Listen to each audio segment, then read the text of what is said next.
अस्सलाम वालेकुम। तो आज की इस वीडियो के अंदर हम लोग CS403 डेटाबेस मैनेजमेंट सिस्टम, हमारे इसके अंदर जितने भी इम्पोर्टेंट टॉपिक्स हैं उनको देखेंगे कि हमारे पास कौन से इम्पोर्टेंट टॉपिक्स हमें करने चाहिए पेपर में जाने से पहले, या फिर उनको सबसे पहले हमने कवर करना है। उसके बाद हमारे पास जो MCQs है वो कौन कौन से आपने कौन कौन से टॉपिक से करने, वो भी आपको सारी की सारी चीज़ें डिटेल में बताऊंगा। तो इस वीडियो को आपने लाजमी एंड तक देखना है। ज़्यादा लंबी वीडियो नहीं होगी, इसके अंदर मैं आपको इंपॉर्टेंट टॉपिक्स शेयर करूंगा, MCQs आपने कहाँ से करने हैं और कौन कौन से टॉपिक करने हैं, और कुछ चीज़ें जो प्रैक्टिकल करनी है वो भी दिखा दूंगा। तो सबसे पहले हमारे पास CS403 का हमारे पास जो सिलेबस है वो कहाँ से स्टार्ट हो रहा है, 19 to 45। तो मैं यहाँ से लेक्चर नंबर 19 में आ जाता हूँ और यहाँ से मैं आपको इम्पोर्टेंट टॉपिक्स बताऊंगा जो कि MCQs के लिए बेहद ही इम्पोर्टेंट है। MCQs के लिए उनसे भर के MCQs आपके पास पेपर के अंदर आएंगे, आपने ये नोट कर लेना है टॉपिक। सबसे पहले हमारे पास एक चीज़ जो MCQ के अंदर पूछी जा सकती है वो हमारे पास लेक्चर नंबर 19 आपने लाजमी कर लेना है। ये फंक्शनल डिपेंडेंसी और नॉर्मलाइजेशन, फर्स्ट नॉर्मल फॉर्म होता है, सेकंड नॉर्मल फॉर्म होता है, एक BCNF होता है और भी बहुत सारे हमारे पास नॉर्मल फॉर्म्स होते हैं। तो ये आपने इसके अंदर से चीज़ें देख लेनी है। उसके बाद हमारे पास इस फंक्शनल डिपेंडेंसी के अंदर हमारे पास कुछ इसकी प्रॉपर्टीज़ होती हैं, यानी ये ट्रांजिटिविटी है, रिफ्लेक्सिटिविटी है, तो वो प्रॉपर्टीज़ 6 के करीब आपके पास इसके अंदर लिखी हुई हैं, तो वो आपने लाजमी अटेम्प्ट करनी है, उसको आपने लाजमी देख लेना है। उसके बाद है नॉर्मलाइजेशन। नॉर्मलाइजेशन क्या होती है, किस तरह से करते हैं, क्यों करते हैं, कब करते हैं, वो सारी की सारी चीज़ें आपको पता होनी चाहिए। और ये सेम वही चीज़ है, इसकी समरी दी हुई है, यानी टोटल हमने क्या पढ़ा इन दोनों में, वो सारी की सारी चीज़ें यहाँ पर दी गई है। तो इन शॉर्ट अगर बात करें हमारे पास, तो 19, 20 और 21 ये हमारे पास शॉर्ट के लिए भी है, लॉन्ग के लिए भी है, और MCQs भी इसी के अंदर से आएंगे। तो ये आपने लाजमी इन तीनों टॉपिक्स को तो पहली फुर्सत में कर लेना है। तो 19 to 21 ये 3 टॉपिक्स आपने कंप्लीट करने हैं। उसके बाद इसको आपने फिलहाल छोड़ देना है, इस पर भी टाइम नहीं लगाना, ये डीनॉर्मलाइजेशन को भी टाइम नहीं लगाना। उसके बाद हमारे पास नेक्स्ट जो चीज़ आती है वो हमारे पास है टॉपिक नंबर 25। टॉपिक नंबर 25 के अंदर हमारे पास जो डेटा की टाइप्स होती हैं उनको आपने देख लेना है, और रूल्स ऑफ द फॉर्मेट को भी देख लेना है। लेकिन इसके अंदर जो मेन इंपॉर्टेंट है कि डेटा टाइप्स क्या होती हैं उनको आपने इन डिटेल समझ लेना है। ये चीज़ क्लियर हो गई। तो टॉपिक नंबर 25 आपका भी इम्पोर्टेंट है MCQ के लिए भी, और ये सब एक साथ ही बता रहा हूँ। MCQs तो पूरे बुक के अंदर से आएंगे, लेकिन इन टॉपिक्स में से MCQs बहुत ज़्यादा आते हैं हमारे पास। नेक्स्ट हमारे पास क्या है, ये डेटा डिफिनेशन लैंग्वेज क्या है हमारे पास, वो क्या है हमारे पास DDL। अब इस DDL की हमारे पास फर्दर टाइप्स होती हैं, और वो मैं आपको साथ डिटेल में सारी की सारी चीज़ें शेयर करूँगा इसी वीडियो के अंदर। फिलहाल मैं आपको इंपॉर्टेंट टॉपिक्स शेयर कर रहा हूँ। तो ये DDL क्या होता है हमारे पास, इसके अंदर इसकी मजीद क्या चीज़ें इसके अंदर हम कर सकते हैं, वो चीज़ आपको पता होनी चाहिए। ये पूरा का पूरा टॉपिक अच्छे से समझ आ गया ना, इसके आप इजीली 5 से 6 MCQs आपके आएंगे ही आएंगे इसके अंदर से। और शॉर्ट और लॉन्ग वो भी आ सकते हैं। शॉर्ट तो इसके अंदर से आते हैं, लेकिन लॉन्ग के अंदर भी आ सकते हैं, और बाकी MCQs के अंदर भी पूछा जाएगा। नेक्स्ट इसी तरह से ही हमारे पास DDL के साथ हमारे पास एक और चीज़ होती है, वो होती है DML। और DML में हम क्या करते हैं तो वो भी आपको डिटेल में बताऊंगा, लेकिन आपने भी इस टॉपिक को डिटेल में कर लेना है, ये एक इम्पॉर्टेंट टॉपिक है। नेक्स्ट हमारे पास क्या है, इंसर्ट एंड सिलेक्ट स्टेटमेंट, ये भी इम्पोर्टेंट है। और उसके बाद अगेन ये जो टॉपिक नंबर 29 है ये भी इम्पोर्टेंट है। इसके अंदर आपने ये चीज़ देख लेनी है, ये MCQs में बार बार पूछा जाता है कि नॉट, बिटवीन, इन और लाइक, इनका क्या क्या काम है और ये किस तरह से हम यूज़ करते हैं, कब करते हैं, और वो सारी चीज़ें आपको पता होनी चाहिए। नेक्स्ट हमारे पास है टॉपिक ज्वाइंस का, और ये ज्वाइंस 31 टॉपिक भी है, और ऊपर हमारे पास मिड टर्म में भी एक इसी नाम से ही हमारे पास टॉपिक है। तो ज्वाइंस के टॉपिक को आपने लाजमी देख लेना है। इनर ज्वाइन ज़्यादातर पूछा जाता है, लेकिन ज्वाइंस का पूरा टॉपिक आपको इन डिटेल पता होना चाहिए। नेक्स्ट हमारे पास है, यहाँ पर बाकी चीज़ आपने छोड़ देनी है। टॉपिक नंबर 36 पे आएंगे, और हैशिंग से रिलेटेड आपके पास बहुत सारे क्वेश्चन पूछे जाते हैं। MCQs की भी बात कर रहा हूँ, शॉर्ट की भी बात कर रहा हूँ, तो हैशिंग को भी आपने इन डिटेल कर लेना है। और इंडेक्सेस वाला टॉपिक तो आपने लाजमी करना है, और व्यूज़ वाला भी करना ही करना है।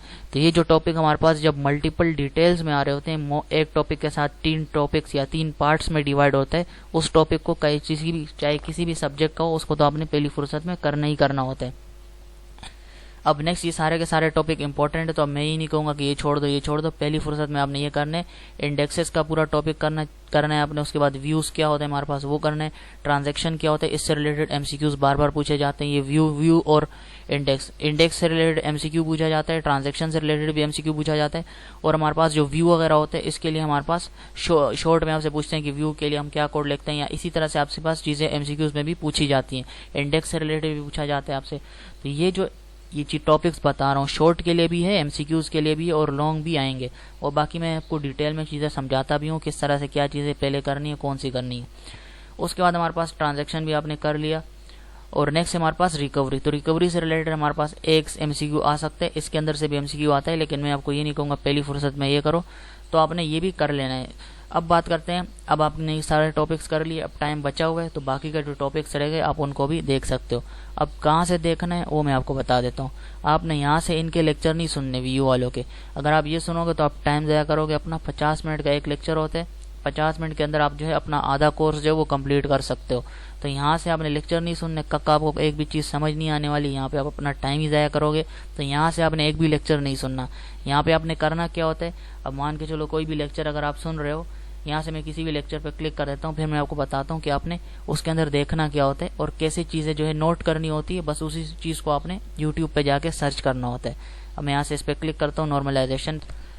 अब जैसे ही नॉर्मलाइजेशन के ऊपर मैंने क्लिक किया तो ये हमारे पास लेसन नंबर 20 है, जो यहाँ पर खुल के आ चुका है। अब यहाँ पर अगर मैं देखूँ वीडियो ओपन हो चुकी है और नीचे स्टूडेंट के कमेंट है, तो इनको तो आपने इग्नोर करना है। आपने कहाँ पे जाना है, रीडिंग पे जाना है। तो इस कोर्स की जो रीडिंग होगी वो आपने यहाँ से क्लिक कर देना है और click here to see the content, इस पर क्लिक कर देना है।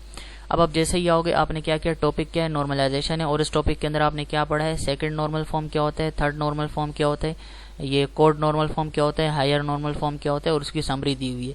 अब आपने यूट्यूब पे क्या सर्च करना है कि भाई सेकंड नॉर्मल फॉर्म क्या होता है, थर्ड नॉर्मल फॉर्म क्या होता है, और किसी इंडियन की वीडियो जो है वो चुप करके आपने देख लेनी है। वहाँ से आपको काफ़ी सारी चीज़ें जो है वो जल्दी क्लियर हो जाएंगी, बजाय यहाँ पर आप अपना टाइम ज़ाया करोगे फालतू का।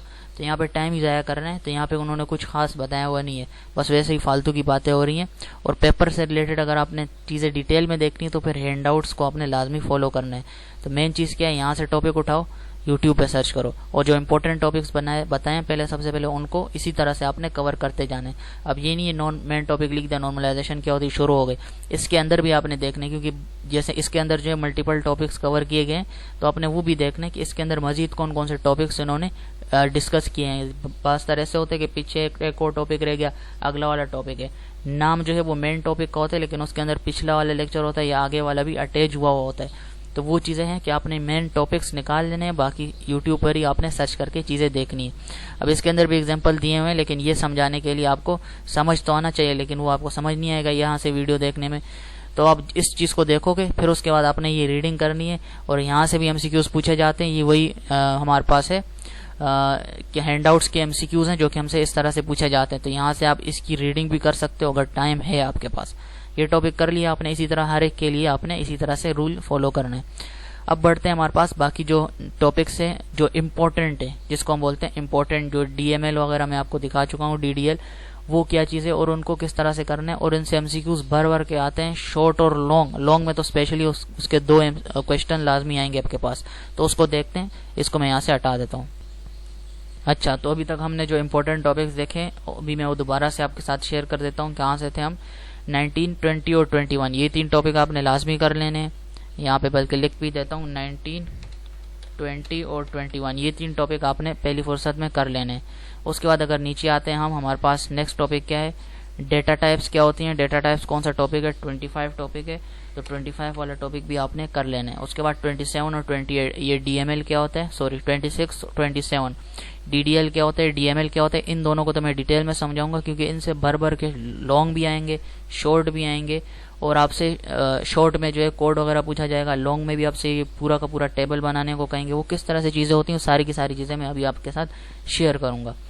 तो क्या था हमारे पास, 25 आ गया। उसके बाद ये 26 भी है, 27 भी है और 28 भी है।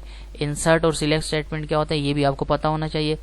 उसके बाद नेक्स्ट क्या था हमारे पास, ये नोट बिटवीन इन और लाइक क्या होता है, इनको किस तरह यूज़ करते हैं, ये चीज़ें भी आपने करनी है। तो अगर बात करें क्या है हमारे पास, 25 है, 26, 27, 28 और 29, ये सारे के सारे टॉपिक आपने लाजमी करने हैं। तो 25 के बाद 26 हो गया, 27 हो गया, 28 हो गया और 29 हो गया। ये जो टॉपिक्स बता रहा हूँ इनको आपने पहली फुर्सत में करना है। फिर उसके बाद टॉपिक नंबर क्या है, 31 है ज्वाइंस का, वो भी आपने लाजमी देख लेना है। नेक्स्ट हमारे पास मजीद यहाँ पर कौन से टॉपिक्स थे, एक था हमारे पास हैशिंग का, जो कि है टॉपिक नंबर 36। देखो अगर नंबर लेने तो तैयारी तो करनी पड़ेगी, ऐसे तो नहीं आप मुंह उठा के चले जाओ। फिर 37 से लेके हमारे पास 42 तक जो है ये लेक्चर आपने कर लेने। तो 37 से 42 में यहाँ पे लिख देता हूँ, 37 to 42। तो यहाँ पर हमारे पास ये लेक्चर भी आपने देख लेना। बस 2 ही टॉपिक है मेन, यहाँ पे इन्होंने लंबी करके लिखा हुआ है। आपने यूट्यूब पे जाओगे 10-15 मिनट की वीडियो देखोगे, इंडेक्स से रिलेटेड सारी की सारी चीज़ें क्लियर हो जाएंगी। साथ में DBMS लिख देना, चीज़ें क्लियर हो जाएंगी, डेटाबेस मैनेजमेंट सिस्टम। उसके बाद हमारे पास नेक्स्ट क्या है, ट्रांजैक्शन। उसको देखोगे 10-15 मिनट 5 मिनट की वीडियो होगी, बस वो देख लिया आपने, काम हो गया। क्योंकि वो डायरेक्ट मेन पॉइंट्स ही बताते हैं। इसके अंदर जो है इन्होंने कहानी बनाई होती है, वो किसी को समझ ही नहीं आ रही थी करना क्या होता है, इंपॉर्टेंट क्या है, बस पूरी की पूरी कहानी होती है। ये जो टॉपिक्स यहाँ पे मैंने लिखे हुए 19 to 42, ये 19, 20, 21 ये इंपॉर्टेंट है। उसके बाद क्या है 25 से लेकर 29 तक। अब ये ग्रुप ऑफ टॉपिक्स हैं, इनको आपने लाजमी देख लेना है। उसके बाद 31 to 42। अब ये जो टॉपिक्स हैं आपने इनको लाजमी देख लेना है। यहाँ से मैंने इनको थोड़ा बड़ा कर दिया है।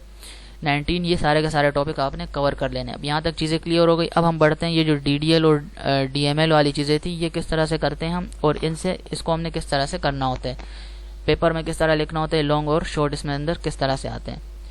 तो यहाँ पर हमारे पास जो एक फाइल मौजूद है जो कि SQL क्यूरीज से रिलेटेड है। तो हमारे पास ये जो डेटाबेस का सिस्टम है, ये SQL के अंदर ही ज़्यादातर इससे रिलेटेड चीज़ें पूछी जाती हैं।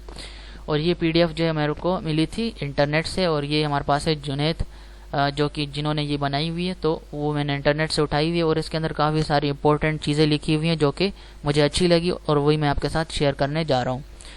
तो यहाँ पर उन्होंने क्या किया, एक ही साथ सारी की सारी चीज़ें लिख दी हैं। अब DDL क्या होता है, हमारे पास DDL की फुल फॉर्म सबसे पहले आपको पता होनी चाहिए। अब DDL की फुल फॉर्म क्या होती है, डेटा डिफिनेशन। अब ये क्या लिखा हुआ है, डिफाइनेशन बनेंगे या डिफिनेशन बोलेंगे, जो भी आपने बोलना है बोलो, बस पता होना चाहिए। डेटा डिफिनेशन लैंग्वेज है हमारे पास। तो DDL की फुल फॉर्म क्या है, डेटा डिफिनेशन लैंग्वेज। सबसे पहले MCQs इसी से रिलेटेड आपसे पूछा जा सकता है। उसके बाद DDL में हमारे पास क्या क्या चीज़ें होती हैं। DDL के अंदर हम क्या कर सकते हैं, टेबल को क्रिएट कर सकते हैं, अल्टर कर सकते हैं, किसी भी टेबल को ड्रॉप कर सकते हैं, ट्रंकेट कर सकते हैं और रीनेम कर सकते हैं। तो ये पांचों के पांचों नाम आपको पहली फुर्सत में पता होने चाहिए। ये भी आपसे शॉर्ट में या फिर लॉन्ग में नाम भी पूछे जा सकते हैं। यहाँ तक चीज़ क्लियर हो गई। अब बात करते हैं जो मेन इंपॉर्टेंट लॉन्ग इसके अंदर से हमसे पूछा जाता है। तो वो लॉन्ग कौन सा होता है कि हम ये बताओ कि हम टेबल को किस तरह से क्रिएट करते हैं। पूरा का पूरा कोड आपने लिखना होता है। अब वो कोड किस तरह से आपने लिखना होता है, वो क्वेश्चन में आपको कुछ चीज़ें दे देंगे कि भाई ये चीज़ें हैं, इस नाम के साथ मान के चलो एम्प्लॉय के नाम से आपने एक टेबल बनाना है। और उसके अंदर आपने क्या करना है, उसके अंदर आपने एम्प्लॉय ID लिख देना है, फर्स्ट नेम लिख देना है, लास्ट नेम लिख देना है, सैलरी लिख देना है। यानी वो टेबल के अंदर ये चारों की चारों चीज़ें वो आपको दे देंगे। बस आपने क्या करना होता है, इसके साथ क्या लगेगा, इसके साथ क्या लगेगा, इसके साथ क्या लगेगा, इसके साथ क्या लगेगा, ये चीज़ें जो है वो आपको पता होनी चाहिए। अब इसको प्रैक्टिकल करके देखते हैं, क्योंकि प्रैक्टिकल करके नहीं देखेंगे ये कोड समझ में नहीं आने वाला। और ये तो मैं लाजमी समझाना चाहूँगा, क्योंकि इससे रिलेटेड 1 से 2 लॉन्ग आपसे लाजमी पूछे जाते हैं। 2 लॉन्ग तो आते हैं आराम से, लेकिन 1 लॉन्ग भी किस्मत जिसकी अच्छी नहीं हो तो 1 लॉन्ग तो लाजमी आएगा ही आएगा।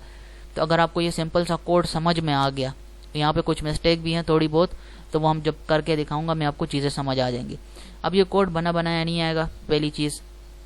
उसके बाद दूसरी चीज़, हम ये कोड किस तरह से लिखेंगे। तो आपके पास सिंपल सा वही वर्ड का जो टेक्स्ट फॉर्म होती है क्वेश्चन के अंदर, उसी के अंदर ही आपने लिखना होता है। तो आपको सोल्यूशन का पता नहीं होगा कि मैंने ये कोड सही लिखा है या गलत लिखा है। तो ये चीज़ होती है।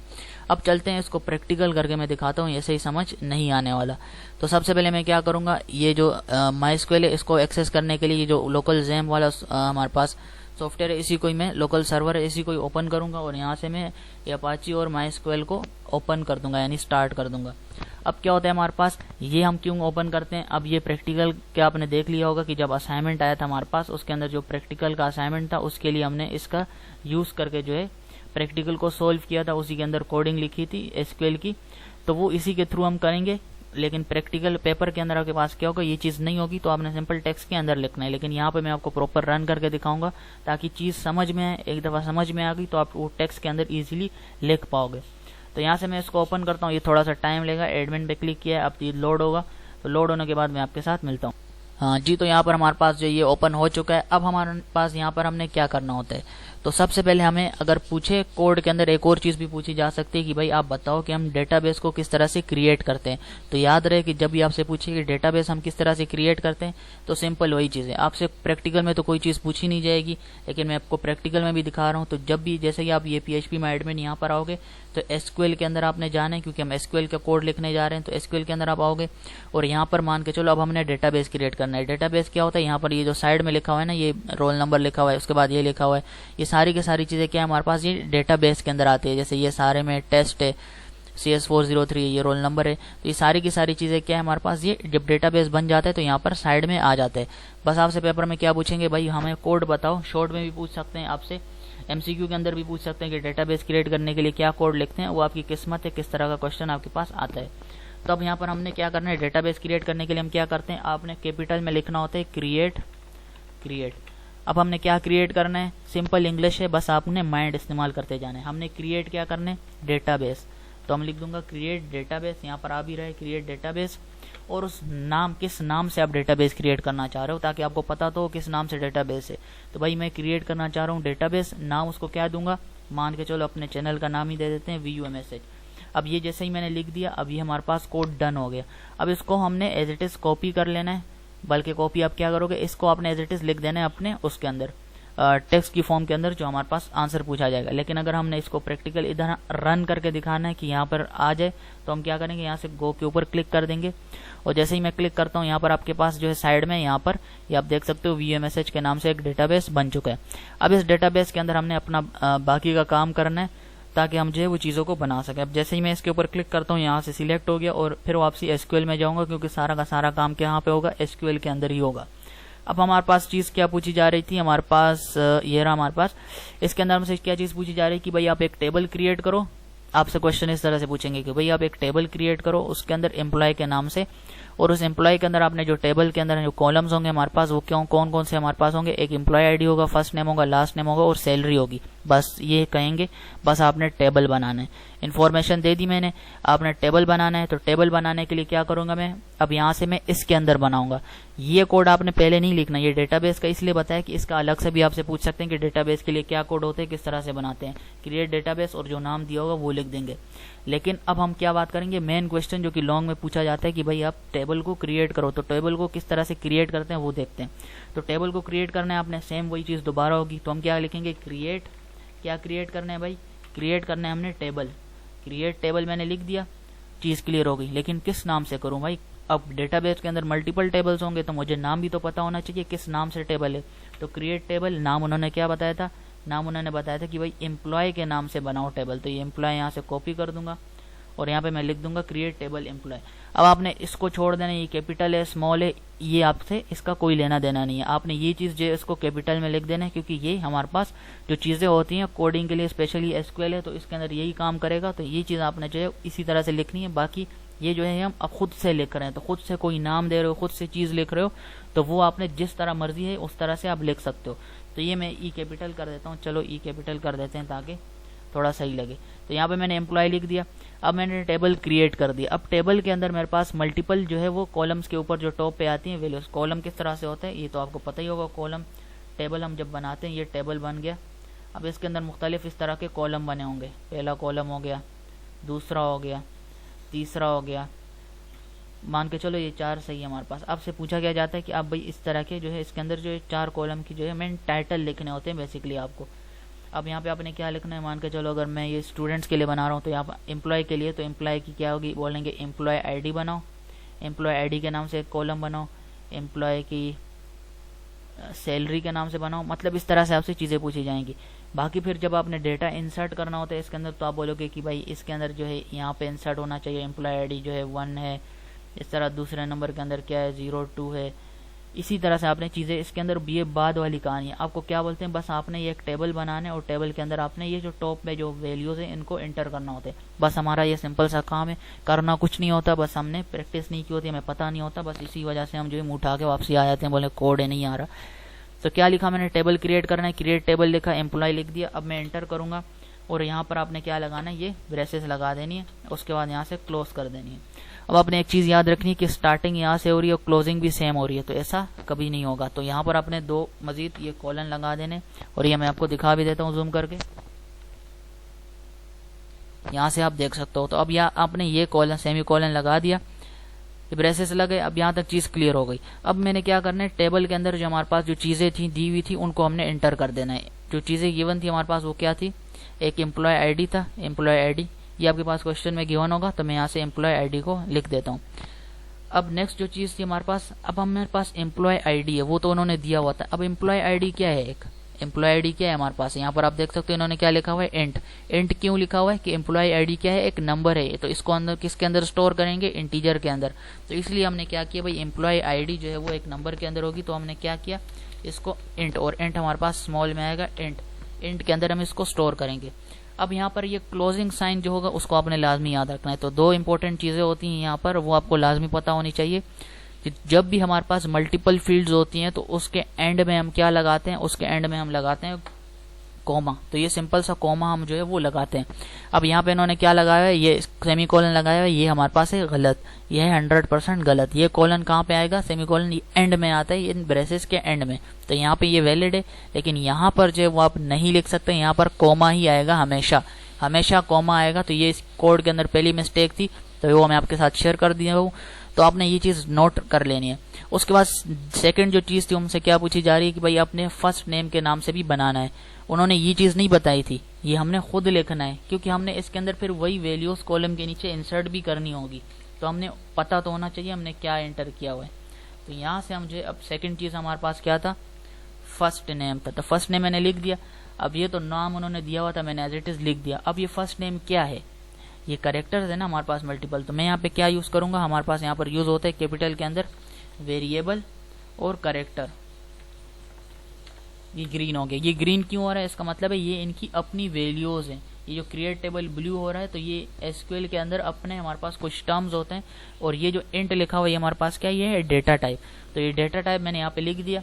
ये वेरिएबल और करेक्टर ये भी डेटा टाइप है, लेकिन इसके अंदर क्या सीन होता है हमारे पास, वेरिएबल करेक्टर के अंदर हम एक चीज डिफाइन भी करते हैं। डिफाइन किस तरह से करते हैं भाई, हमारे पास जो इसके अंदर करेक्टर्स होंगे वो कितने होंगे, फर्स्ट नेम के अंदर मान के चलो मेरे पास मल्टीपल नाम हो सकते हैं, जैसे सारे मसन हो गया, अली रहमान हो गया, इस तरह से कोई भी नाम हो सकता है हमारे पास। तो हर एक करेक्टर जो है वो एक काउंट होगा, तो इसको हम कोई वैल्यू भी दे सकते हैं। मान के चलो कि 50 करेक्टर हमारे पास टोटल इसके अंदर हम स्टोर कर सकते हैं।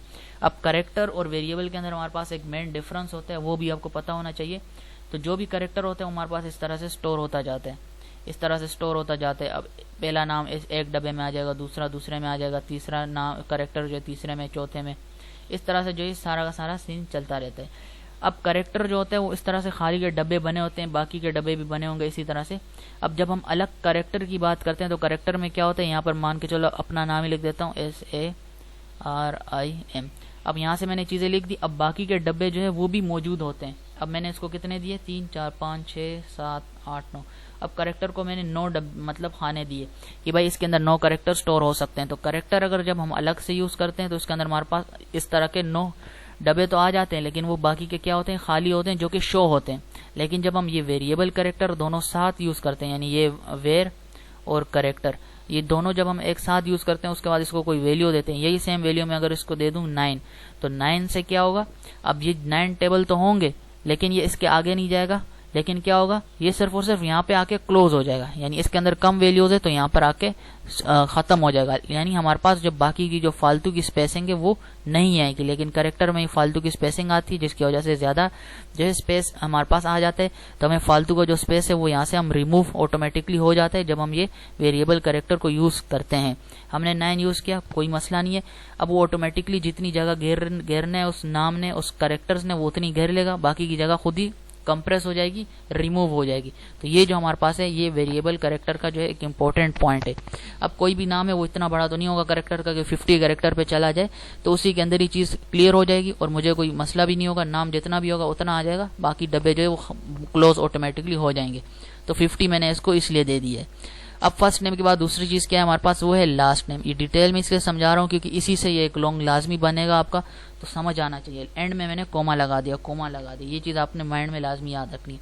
लास्ट नेम उन्होंने दिया, अब ये लास्ट नेम भी कोई ना कोई होगा। फर्स्ट नेम मान के चलो इसको थोड़ा कम कर देते हैं, 30 कर देते हैं, और सही वही सेम चीज आपने यहाँ पे भी लिख देनी है, क्योंकि लास्ट नेम भी एक करेक्टर है और करेक्टर यहाँ से कंट्रोल भी कर देंगे और वो भी इसी तरह से ही आ जाएगा।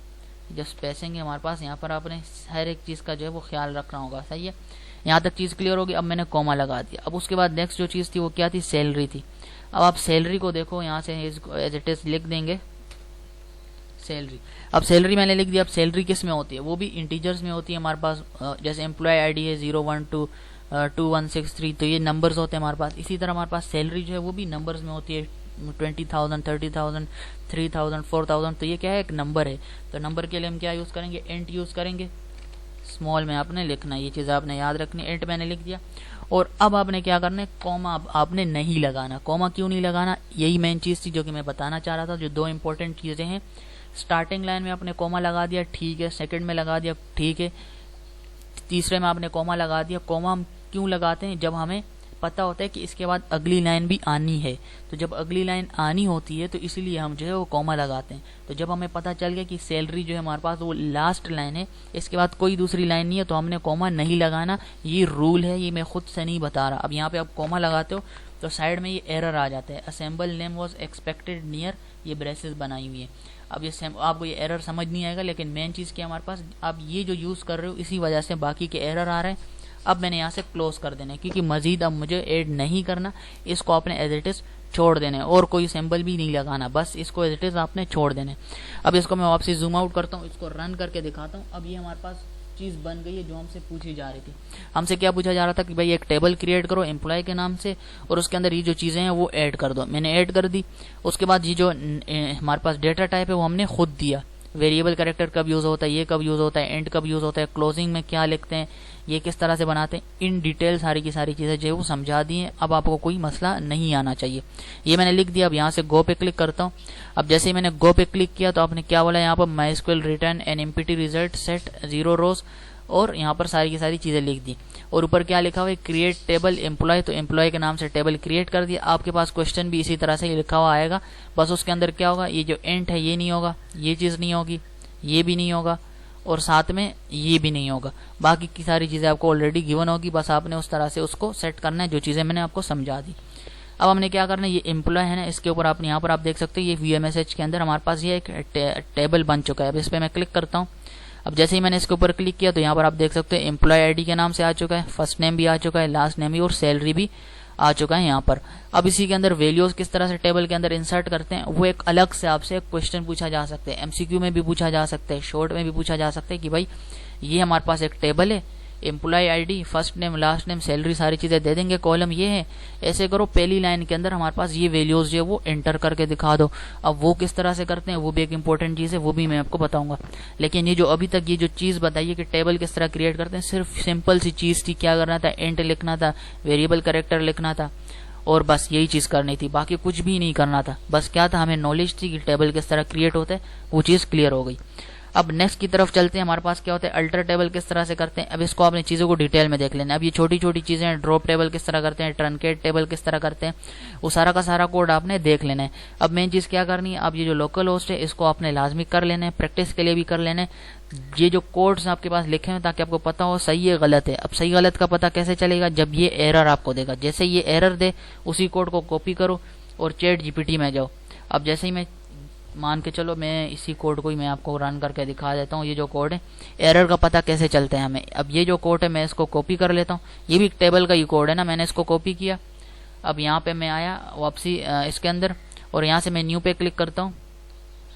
VMSH के अंदर ही मैं न्यू पे क्लिक करूँगा, बल्कि VMSH के अंदर से डायरेक्ट हमने जाना होता है। SQL में गया और यहाँ से मैं एक नया टेबल बनाने की कोशिश करता हूँ इन्हीं के कोड से जो लिखा हुआ है, सही है। अब यहाँ पे दो एरर आ रहे हैं, सही है। एरर को हमने इग्नोर किया, हम बोले हमने तो सही लिखा हुआ है, छोड़ दे इसको। गो पे क्लिक किया, ये एरर्स आ गए। इन एरर्स को छोड़ दो, समझ में नहीं आएगा एरर कौन से। बस इसी कोड को वापसी हमने क्या कर देना है, कॉपी कर देना है। यहाँ से मैंने इस कोड को कॉपी किया, कहाँ जाऊँगा, चैट जीपीटी जाऊँगा। चैट जीपीटी में जाऊँगा, चैट जीपीटी में जाके इससे पूछूंगा भाई मुझे बताओ इसके अंदर क्या एरर है, इसके अंदर क्या एरर है, ताकि मुझे पता तो एरर क्या आ रहा है। तो मैं यहाँ पे लिखूंगा what error in this code. अब ये मुझे चैट जीपीटी खुद ही बता देगा। इसके अंदर यहाँ पे कोड पेस्ट कर दिया कि भाई बताओ इसके अंदर क्या क्या एरर्स हैं। तो इस तरह से आपके पास जो चीज़ पता नहीं होगी ना वो भी क्लियर हो जाएगी। अब इसके अंदर क्या क्या एरर थे इसने बता दिया। इन दिस करेक्टेड कोड, ये जो करेक्टेड कोड इसने लिख दिया। क्या बोला इसने कि columns are separated by commas. तो जो कॉलम्स होते हैं, ये जो कॉलम मैं बना रहा हूँ, employ ID, first name, last name, salary, ये क्या बोल रहे हैं, columns are separated by commas. तो इसने क्या लिख दिया, यहाँ पर कॉमा लिख दिया। जो मेन चीज़ मैंने आपको स्टार्टिंग में बताई थी, यहाँ पर ये सेमी कॉलन ये नहीं आना। तो इन्होंने क्या बोला कि भाई जो कॉलम्स होते हैं वो कॉमास के थ्रू सेपरेटेड होते हैं। चीज़ क्लियर हो गई यहाँ पर। सेकंड चीज क्या बोल रही है, there is no comma after the last column. तो ये जो चीज मैंने आपको बताई, जो लास्ट कॉलम होता है हमारे पास, जो लास्ट वाली लाइन होती है, इसके बाद हमारे पास कोई और नहीं आ रही होती तो हम जो है कॉमा नहीं लगाते। तो यहाँ पे सेम वही चीज लिखी है, there is no comma after the last column definition. सही है, हो गई चीज। उसके बाद क्या है, semicolon is used at the end of the statement to terminate. Terminate का मतलब होता है क्लोज करने के लिए।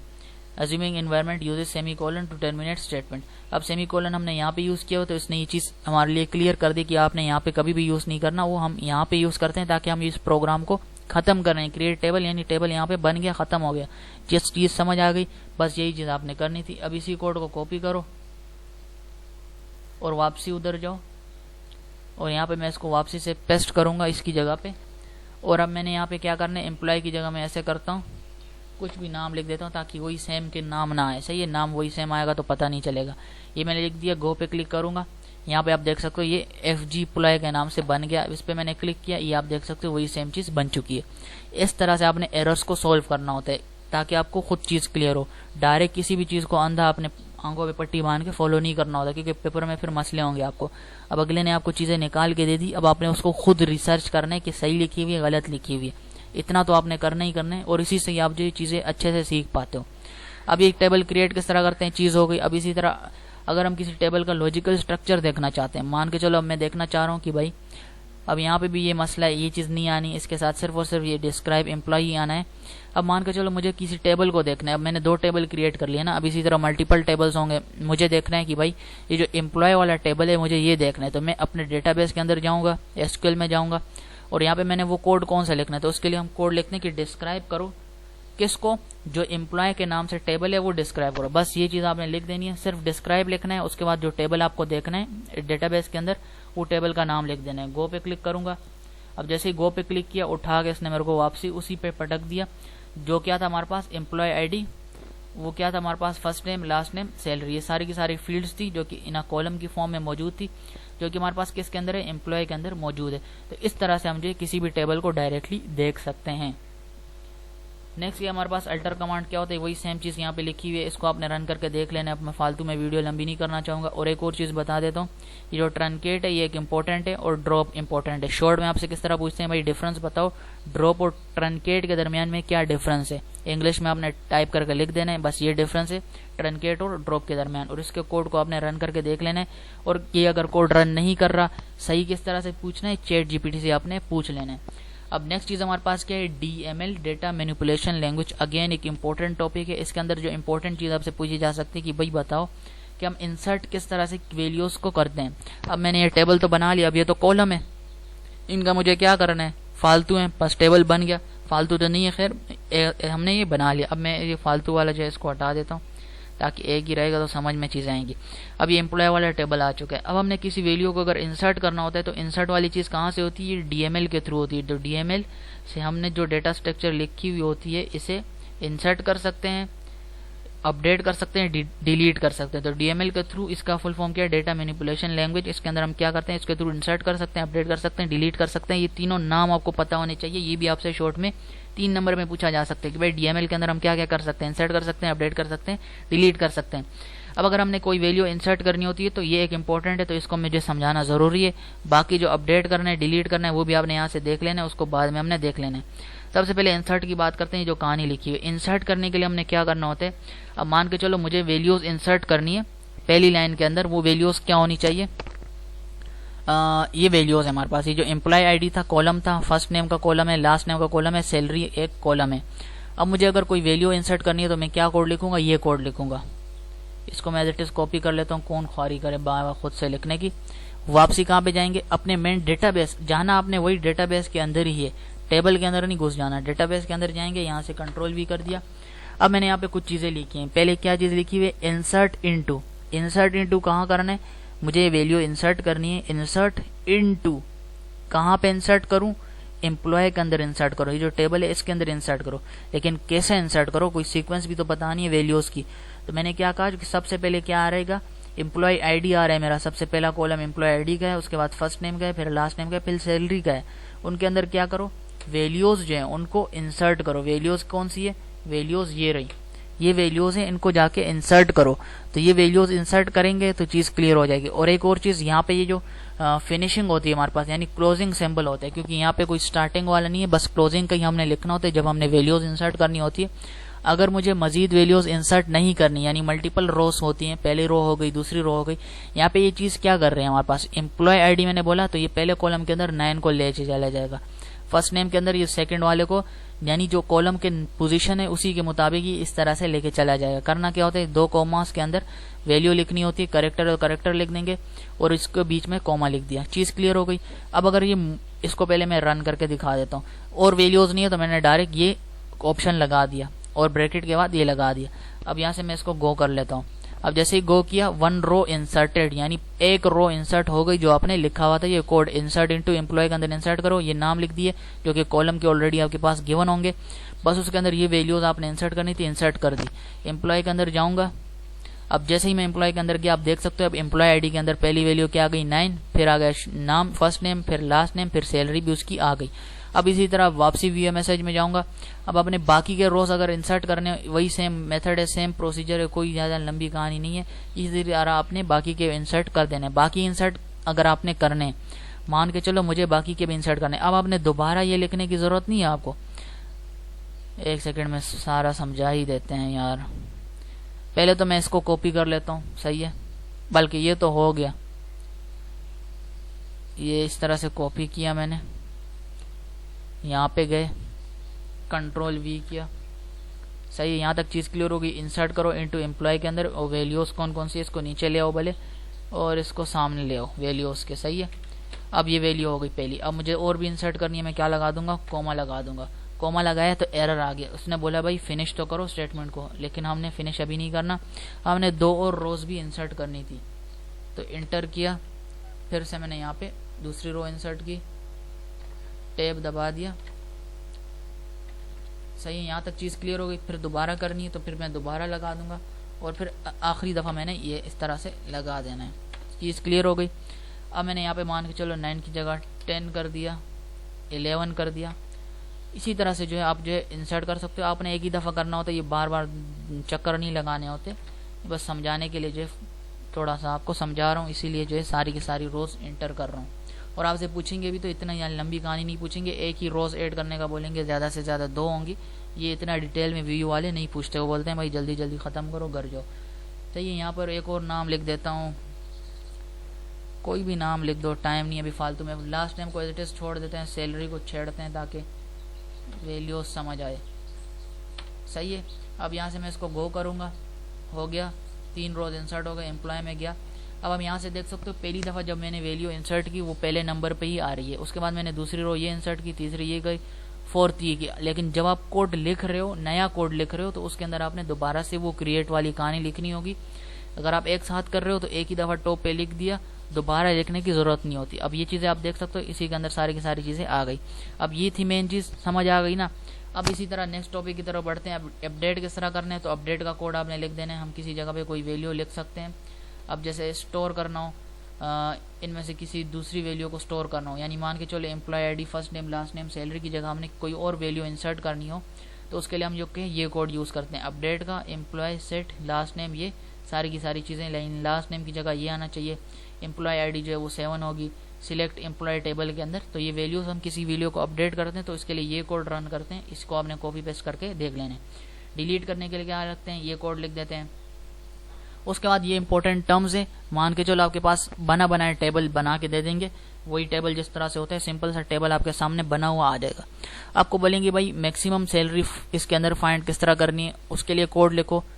एवरेज सैलरी किस तरह फाइंड करनी है वो लिखो, मिनिमम सैलरी किस तरह फाइंड करनी है, सम फाइंड किस तरह करते हैं, और काउंट रिकॉर्ड किस तरह से फाइंड करते हैं। ये पांचों के पांचों मान के चलो 5 नंबर का सवाल इसी से ही बना देते हैं। इस तरह से लंबा क्वेश्चन नहीं आता लेकिन बना देते हैं मान के चलो। या फिर इनमें से कोई भी 3 चीजें आपसे पूछ लेते हैं, भाई मिनिमम सैलरी किस तरह से फाइंड करनी है, उसका कोड लिखो, एवरेज का और मिनिमम का। तो क्या करना है, आपने ये कोड लिखना है। अब इसको आपने जबानी रट लेना है, इसमें कोई ज्यादा डिटेल नहीं है, ये रटना ही पड़ेगा कोड, तो तभी लिख पाओगे। प्रैक्टिस करो, अगर पेपर अभी तक आपका नहीं हुआ, ऑलरेडी ये वीडियो लेट हो चुकी है काफी, लेकिन उम्मीद करता हूँ अभी जिनके नहीं हुए उनके लिए वीडियो हेल्पफुल हो रहेगी। अब मैक्सिमम सैलरी किस तरह फाइंड करनी है, तो सिलेक्ट मैक्स लिखना है आपने, सैलरी लिखने, तो सैलरी हमारे पास वही कॉलम होगा सैलरी वाला। उसके बाद क्या है हमारे पास फ्रॉम एम्प्लॉय, तो एम्प्लॉय के अंदर जो मैक्सिमम सैलरी है उसको उठा के साइड में लिख दो। उसके बाद क्या है सिलेक्ट एवरेज फाइंड करना है तो एवीजी लिखेंगे, मिनिमम मिन लिखेंगे, सम निकालना है सम लिखेंगे, काउंट निकालना है तो काउंट लिख देंगे। सैलरी का निकालना है तो सैलरी लिखेंगे, जाहिर सी बात है सैलरी का मैक्सिमम फाइंड करना है, एवरेज फाइंड आउट करना है सैलरी के कॉलम का। ये कॉलम लिखा हुआ है तो ये सैलरी है कॉलम वाला, लेकिन किसके अंदर करना है तो एम्प्लॉय यहाँ पे लिखा हुआ है तो ये एक एम्प्लॉय का टेबल है। नेक्स्ट हमारे पास क्या है, इस कमांड में हम ये फाइंड करेंगे कि सैलरी किस एम्प्लॉय की ज्यादा है। अगर हमने ये फाइंड करना है कि किस एम्प्लॉय की सैलरी ज्यादा है, यहाँ पर क्या था मैक्सिमम सैलरी हमें फाइंड आउट करनी थी, लेकिन यहाँ पे क्या बोल रहे हैं हमें किसी स्पेसिफिक एम्प्लॉय की, मान के चलो भाई सारे की सैलरी कितनी है, तो वो अगर हमने फाइंड आउट करनी है किस एम्प्लॉय की सैलरी ज्यादा है, मान के चलो कि भाई ये जो एम्प्लॉय है उसका नाम भी आना चाहिए जिसकी सैलरी ज्यादा है, तो उसके लिए हम ये कोड यूज करते हैं। बाकी ये मजीद आप देख सकते हो। उसके बाद नेक्स्ट क्या है TCL है, ये ट्रांजैक्शन कंट्रोल, यहाँ पे इसका फुल फॉर्म लिखा हुआ है। इसमें क्या है कमिट है, रोल बैक है, सेव पॉइंट है। ये कोई इतना ज्यादा इंपॉर्टेंट नहीं है, इसको आपने बस छोड़ देना है। बाकी जो इंपॉर्टेंट था वो ऊपर हम डिस्कस कर चुके हैं, इससे ज्यादा क्वेश्चन नहीं आएंगे आपके। मेन जो चीज आएगी आपकी यहाँ से कहाँ से आएगी, इनको कर लो, ज्यादा कोड भी सेहत के लिए सही नहीं होता। तो ये क्या है DML को आपने डिटेल में देख लेना है, इंसर्ट अपडेट डिलीट किस तरह करते हैं, और इसमें मोस्ट इंपॉर्टेंट है इंसर्ट। उसके बाद जो मेन इंपॉर्टेंट शॉर्ट के लिए बता दिया, ट्रंकेट कमांड क्या होता है, ड्रॉप कमांड क्या होता है, शॉर्ट में डिफरेंस पूछते हैं पता होना चाहिए। DDL क्या होता है, क्रिएट किस तरह टेबल करते हैं, इन डिटेल बता दिया। लॉन्ग में पूछा जाता है, 100% आएगा इसके रिलेटेड क्वेश्चन आपका। अल्टर क्या होता है, ड्रॉप क्या होता है, ट्रंकेट और रीनेम क्या होता है, ये चीजें आपसे पता होनी चाहिए। यहाँ तक चीज क्लियर हो गई। बस यही थे मेन टॉपिक, जो समझाने वाला था वो समझा दिया, जहाँ से बनेंगे आपके क्वेश्चन वो समझा दिए। 2 लॉन्ग तो बनेंगे ही बनेंगे, 1 से 2 शॉर्ट इसी के अंदर से ही बनेंगे। ये जो PDF शेयर किया हुआ है ये चीज क्लियर हो गई यहाँ तक। और बाकी की जो चीजें हमारे पास वो यहाँ से जो टॉपिक्स आपके साथ शेयर किए गए, नॉर्मल फॉर्म क्या होता है उससे रिलेटेड भी आपसे शॉर्ट या फिर लॉन्ग में पूछा जा सकता है डिटेल के अंदर, कि नॉर्मल फॉर्म में इसको कन्वर्ट करो, फर्स्ट नॉर्मल फॉर्म में, सेकंड में, वो सारी चीजें आपसे पूछी जा सकती हैं और उससे आपका MCQ भी बन सकते हैं। उसके बाद मैंने आपको इन्फ्रेंस बता दिया, इन्फ्रेंस बोल रहा हूँ सॉरी, यहाँ पर हमारे पास क्या था फंक्शनल डिपेंडेंसी। तो इसी के अंदर फंक्शनल डिपेंडेंसी के अंदर हमारे पास क्या क्या चीजें होती है, इसकी हमने प्रॉपर्टीज देख लेनी है कि रिफ्लेक्सिविटी क्या होती है, ट्रांजिटिविटी क्या होती है, और सीडो पॉजिटिविटी। इस तरह से भी हमारे पास जो 6th वाला है, सारी की सारी अच्छी प्रॉपर्टीज को देख लेना है कि जब A goes to B होता है तो then B goes to A होता है तो क्या होता है। ये सारी की सारी चीजें आपको पता होनी चाहिए। नॉर्मलाइजेशन क्या होती है, उसके बाद डेटा टाइप्स क्या होती हैं, डेटा टाइप्स वही इंट हमने यूज किया, डेट ऑफ बर्थ के लिए क्या यूज करते हैं, डेट के लिए क्या यूज करते हैं। इस टॉपिक को जब आप देखोगे चीज समझ आ जाएगी। DDL को और DML को हम ऑलरेडी डिस्कस कर चुके हैं, इसको आपने मजीद देख लेना है, चीजें क्लियर हो जाएंगी। इंसर्ट और सिलेक्ट किस तरह करते हैं, नॉट बिटवीन, इन और लाइक, इससे तो मजीद MCQs आपके पास पूछे जाएंगे, ये MCQ के लिए इंपॉर्टेंट है बहुत। और उसके बाद ज्वाइंस का टॉपिक आपने देख लेना है, अगेन शॉर्ट और MCQ के अंदर पूछा जा सकता है। उसके बाद क्या है हमारे पास हैशिंग क्या होता है, ये हमारे पास शॉर्ट में भी पूछा जाएगा और हमारे पास MCQ के लिए भी इंपॉर्टेंट है। शॉर्ट के लिए तो सभी इंपॉर्टेंट है, MCQ लाजमी हर एक चीज से आ सकते हैं, शॉर्ट भी किसी से भी पूछा जा सकते हैं। लॉन्ग के लिए क्या मैं बता चुका हूँ, ट्रांजेक्शन इससे शॉर्ट आते हैं, व्यूज और इंडेक्स से भी शॉर्ट ही भर के आते हैं। ये 3 टॉपिक्स तो भर के आने। सबसे पहले मेरे ख्याल में इनको करो, पहले क्या करना है आपने, इनको करो नॉर्मलाइजेशन वाला टॉपिक, ये तीन को करो। उसके बाद ये जो DDL है, DML है, इनको आपने कर लेना है, सही है। जब ये कर लोगे उसके बाद आपने ये टॉपिक्स जो इंडेक्स व्यू ट्रांजैक्शन, इनको कर लेना है। ये 3 टॉपिक कर लिए, उसके बाद हैशिंग में जाओ, फिर बाकी ज्वाइंस में जाओ। इसी तरह ये चीजें जब कर लिया आपने, वो जो टेबल आपके साथ PDF वाला शेयर किया, ये चीजें आपने प्रैक्टिस कर ली।